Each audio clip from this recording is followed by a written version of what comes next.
ကပတ်လူပွဲမှာအနိုင်ရတဲ့ fighter ကိုခပတ်ပေးတဲ့ပုံစံနဲ့တင်ချက်တွေကဒေနာဝက်ကို10ပန်းလောက်ရှုံးနေပါပြီ။ဝမ်ချန်ပီယံရှစ်နဲ့ UFC တို့ဆိုတာကကျွန်တော်တို့အတွက်တိုက်ခိုက်ပွဲစဉ်အကြမ်းစားကြီးတွေကိုမြင်တဲ့ချပေးနေတဲ့အဖွဲ့အစည်းနှစ်ခုပါ။အဲဒီလိုပါပဲသူတို့ရဲ့ပဲကင်ရှင်တွေဖြစ်ကြတဲ့ချက်တွေနဲ့ဒေနာဝိုက်တို့ကလည်းကမ္ဘာတိုက်ခိုက်ရေးလောကမှာဆိုလို့ရှိရင်အတော်လေးကိုနာမည်ကြီးပါတယ်။နောက်ပြီးတော့ဘောက်ဆီယာအဖွဲ့အစည်းတွေကိုထဲမတက်ဘူးဆိုလို့ရှိရင်ဝမ်ချန်ပီယံရှစ်နဲ့ UFC ကပွဲတွေကိုကျင်းပတဲ့နေရာမှာဆိုလို့ရှိရင်ကမ္ဘာမှာတော်လေးကိုခမ်းနားကြပါတယ်။ဒါကြောင့်အာရှမှာဆိုလို့ရှိရင်ဝမ်ချန်ပီယံရှစ်ဥရောပမှာဆိုလို့ရှိရင် UFC ကလူကြီးအများဆုံးဖြစ်ပါတယ်။ဒါပေမဲ့သူတို့နှစ်ခုရဲ့ level ကအာရှနဲ့ဥရောပဆိုတဲ့အတိုင်းပဲတော်တော်လေးကိုကွာခြားလွန်းနေပါပြီ။ပွဲချင်းမှာပုံ fighter ရဲ့အနေအထားပဲကင်ရှင် CEO ရဲ့ကင်တွယ်မှုပုံစံစသဖြင့်အများကြီးကိုကွာတာပါ။ဒါကြောင့်မလို့ UFC နဲ့1 championship မှာဆိုလို့ရှိရင် UFC ကလူကြီးအများဆုံးဖြစ်ပြီးတော့ဒီနာဝက်ကလည်းတော်တော်လေးနာမည်ကြီးပါတယ်။ချက်ထရီကလည်းဒီနာဝက်လောက်နာမည်ကြီးသေးပေမဲ့သူ့ရဲ့စိတ်နေစိတ်ထားနဲ့သူ့ရဲ့ပုံစံနဲ့ကလူပြောစရာဖြစ်နေတာပါ။တခုပဲဥမာပေးပြီးတော့ကျွန်တော်ပြောပြမယ်။ UFC မှာဆိုလို့ရှိရင်ခပတ်ပွဲတွေမှာနိုင်သွားတဲ့ fighter ကို CEO ဒီနာဝက်ကခပတ်ကိုတေချာလေးပတ်ပြီးတယ်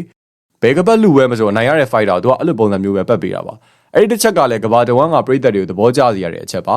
ခပတ်ကိုခါမှပတ်ပေးတဲ့အခါမှာဒီနာဝက်ကပြင်းပြင်းရွှင်ရွှင်ပါပဲဒါမဲ့ချက်ထရီကတော့ခပတ်လူပွဲကအနိုင်ရသွားတဲ့ fighter ကိုခပတ်ပတ်ပေးဖို့မပြောနဲ့ခပတ်ကိုပခုံးပေါ်ဖြစ်သလိုတေးပေးပြီးတော့ကျိုးဝိုင်းပေါ်ကနေအမြန်ပြေးဆင်းတာပါနောက်ပြီးတော့မျက်နှာလည်းမယီမသာနဲ့ပါ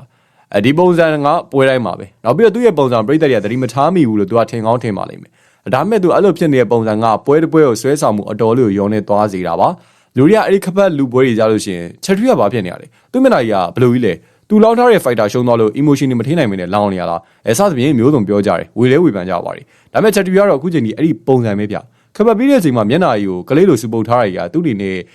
သူ့အနေထိုင်တဲ့လူတယောက်အတွက်အတော်လေးကိုတေးဥပြတ်ပါတယ်ဒါကြောင့်ခပတ်ကိုပြုံးပြီးတော့ပတ်ပေးတဲ့ UFC CEO ဒေနာဝိုင်းနဲ့ခပတ်ကိုဖြစ်တယ်လို့ပြစ်တင်ပေးတဲ့1 championship CEO ချက်ထရီတို့နှစ်ဦးရဲ့ level တွေကအတော်လေးကိုကွာခြားသွားတာပါ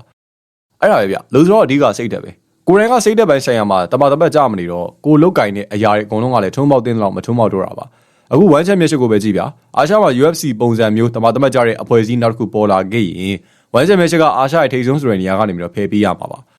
အဲ့တော့ဘယ်ခေတ်မှာပဲဖြစ်ဖြစ် MMA မှာဆိုလို့ရှိရင်ကမ္ဘာနံပါတ်1ဖြစ်နေတဲ့ UFC ကိုလိုက်မိဖို့ဆိုတာကတော့အဝေးကြီးပါ level မတူလို့မနိုင်ရှင်ခြင်းဆိုရင်တော့မှ1 championship က UFC နဲ့ level တော်လေးကိုကွာနေသေးတယ်ဆိုတာတော့အတိအသားကြီးပါဒါပေမဲ့ချက်ထရီကတော့ခုထိကိုနောင်တမရသေးဘူးဗျUFC နဲ့ပြန်ကျင်မိမဲ့လေသူ့ရဲ့အဖွဲ့အစည်းတွေမှာဗတ်လိုက်တောင်မှမပြင်နိုင်သေးပါဘူးအဲ့တော့အဲ့ဒီတစ်ချက်ထင်းနေနေမဲ့1 championship က UFC ထက်ကို10ပန်းလောက်ရှုံးပါပြီအဲ့တော့ဘယ်လိုလုပ်ပြီးတော့များသွားပြီးတော့ရှင်းလို့ရမှာပါလေဒါကြောင့် UFC ဘယ်နေရာမှာရှိနေလဲအဲ့ဒီနေရာမှာ1 championship ထင်ပေါ်မှာမဟုတ်ပါဘူးဒါကြောင့်မလို့1 championship အောင်မြင်တဲ့လောက်မအောင်မြင်ဘူးဆိုရင်အဲ့ဒါချက်ထရီကြောင့်ပါပဲအဲ့လိုပဲ UFC ဘာလို့အရန်အောင်မြင်နေလဲဆိုရင်တော့အဲ့ဒါကဒေနာဝိုက်ကြောင့်ပါပဲ